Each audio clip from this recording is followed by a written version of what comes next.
Friends, आज मैं आपको दिखाने चाहता हूँ कि आप अपने मदरबोर्ड में सीपीयू ऐड कैसे कर सकते हैं। सेंट्रल प्रोसेसिंग जो है प्रोसेसर, उसमें आप देखिए कि प्रोसेसर रहता है, यहाँ पे आप ऐसे पिन लॉक रहती है, इस पिन को दबा के आप ऐसे खींच लीजिएगा। फिर इस प्रोसेसर के पिन को ऐसे उठाइएगा।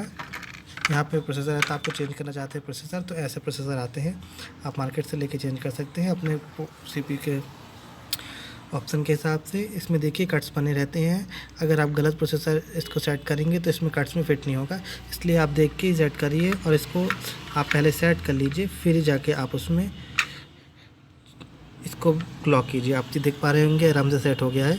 ये इधर पे एक कट बना है और एक इधर पे कट बना है, बिल्कुल कट में कट आप लगाएंगे तो बिल्कुल परफेक्टली फिट हो जाएगा। और इसको से ढककर आराम से आप बंद कर दीजिए।